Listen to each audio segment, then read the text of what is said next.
I'm currently making a game called Blocky. You see, it has lasers, rockets, blocks. Why did I start creating this mobile game? Glad you asked. I received a comment.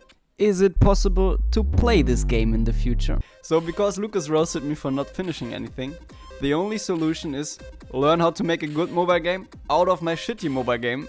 Because you know what they say, don't take advice the way you understand it. Plus, good mobile games are pretty cool. Now, I've only ever made game prototypes before, so it's time to step up my dimensions. First things first, I created an empty Unity project, which was pretty easy since Unity has this nice button labeled new in big letters.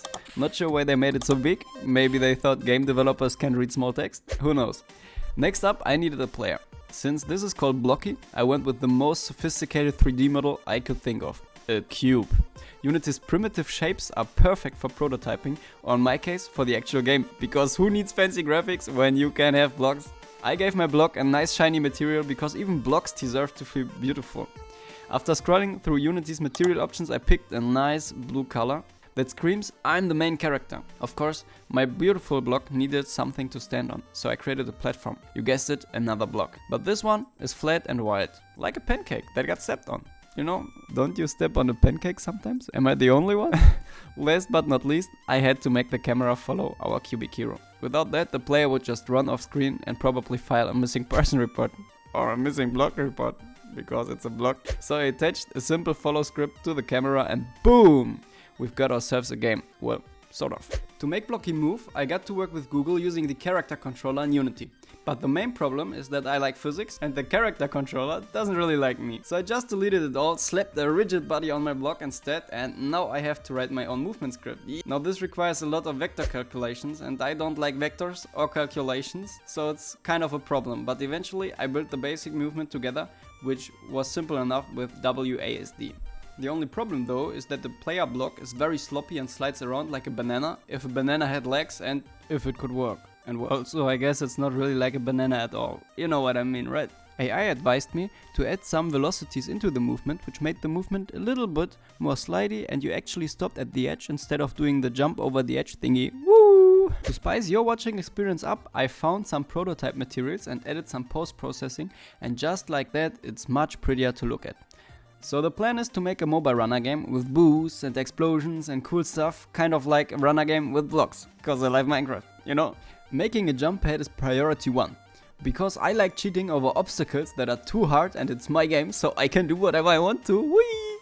It is like having a superpower, but for level design. I mean, who needs skill when you have strategically placed bouncy platforms? It's not cheating, it's strategic advantage.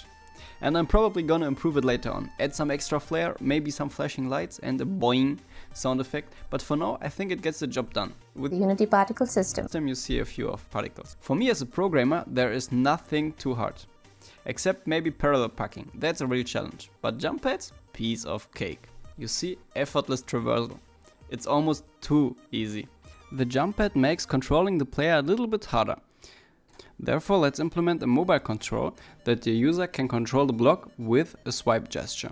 The regular stuff, left, right, up, down, fast and slow.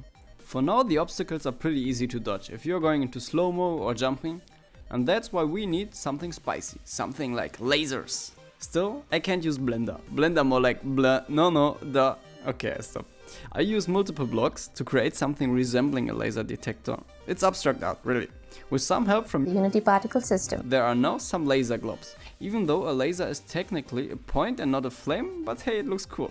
Of course, the laser must disappear to let the player pass, which is an easy task for me. I totally didn't spend 5 hours trying to figure out how to do it.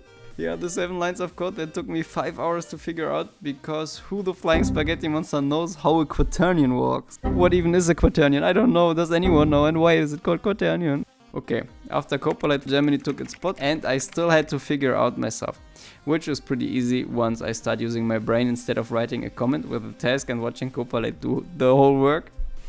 Well, let's try and add some rocket launchers so we can perform the kaboom, if you catch the idea. So to do that, we need to actually make a rocket station, which brings us to my first problem. I still can't make 3D models. So now using my brain, it's surprisingly useful sometimes, I remembered that I can build everything out of blocks again. You see, the rocket launcher needs a rocket, which is some aeronautical master engineering and not just a block with a ball on top. Okay, maybe it is just a block with a wall on top, but shh, don't tell anyone. The hardest part is really making some fire and smoke animations. With The Unity particle system. I added grey smoke and reddish fire, which is all based on a bubble PNG. Let's change it later, it works for now. The rocket should target the player too, let's say to motivate him. Problem? It is doing a SpaceX landing instead of just kabooming the player. It's all graceful and vertical, like it's trying to impress Elon Musk. If it is rotated and flies kamikaze-like into the player block, it needs an explosion, right? A cool big explosion. Not what I built, but at least you see something, right? The cool thing is, if the rocket is fast and follows, we can make it harder for the player and force him to go fast or let the rocket hit a block. It's like a high-speed game of rocket chicken.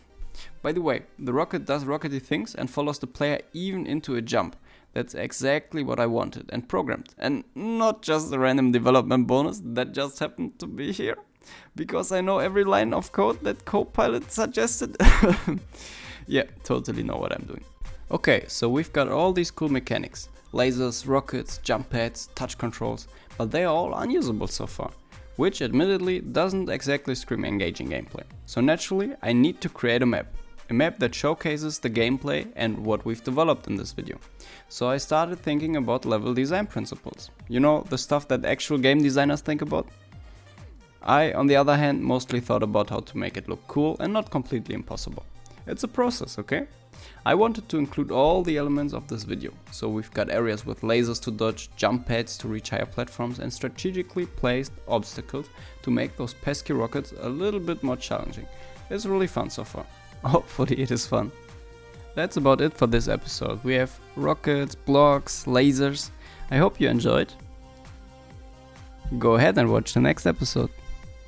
In the end, I enjoyed the whole game making, video filming process, and I will see you in the next episode.